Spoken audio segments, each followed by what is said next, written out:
সারা দেশের মতো সাতক্ষীরায়ও শান্তিপূর্ণ পরিবেশে শুরু হয়েছে এসএসসি ও সমমানের পরীক্ষা। এবার জেলার বিভিন্ন শিক্ষা প্রতিষ্ঠান থেকে মোট 21,093 জন শিক্ষার্থী পরীক্ষায় অংশ নিচ্ছে। মোকাররম বিল্লাহ ইমনের প্রতিবেদনে দেখুন বিস্তারিত। এর মধ্যে এসএসসি পরীক্ষার্থী 14,600 জন, দাখিল 5,334 জন এবং ভোকেশনাল 1,059 জন। সাতক্ষীরায় 51টি কেন্দ্রে এই পরীক্ষা অনুষ্ঠিত হচ্ছে। এর মধ্যে 29টি এসএসসি, 14টি দাখিল এবং 8টি ভোকেশনাল কেন্দ্র নির্ধারণ করা হয়েছে বলে জানিয়েছেন জেলা শিক্ষা কর্মকর্তা। তিনি আরও জানান, পরীক্ষার সুষ্ঠু ও নকল মুক্ত পরিবেশ নিশ্চিত করতে প্রশাসনের পক্ষ থেকে প্রয়োজনীয় সব ব্যবস্থা গ্রহণ করা হয়েছে। পরীক্ষা কেন্দ্রগুলোতে কড়া নজরদারি রাখা হচ্ছে যাতে কোনো ধরনের অপ্রীতিকর ঘটনা না ঘটে। পরীক্ষার্থীদের অভিভাবকরা সন্তোষ প্রকাশ করে বলেন, শান্তিপূর্ণ ও নকলমুক্ত পরিবেশে পরীক্ষা অনুষ্ঠিত হওয়ায় তারা সন্তুষ্ট।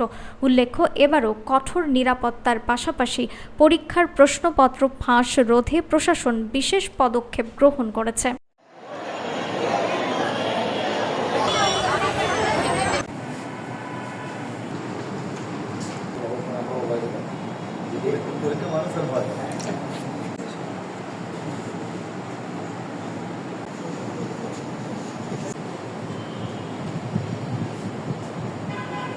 আমি সাতক্ষীরা সদর 262 কেন্দ্রের হল সুপার। আমাদের এই সাতক্ষীরা সরকারি বালিকা উচ্চ বিদ্যালয় কেন্দ্রের এসএসসি পরীক্ষা অত্যন্ত শান্তিপূর্ণভাবে হয়।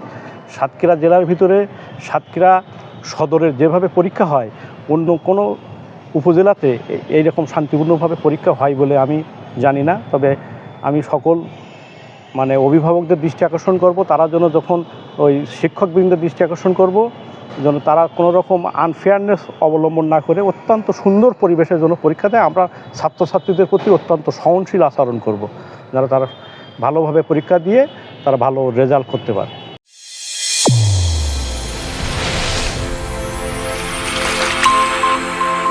চ্যানেল A1 হৃদয়ের স্পন্দন।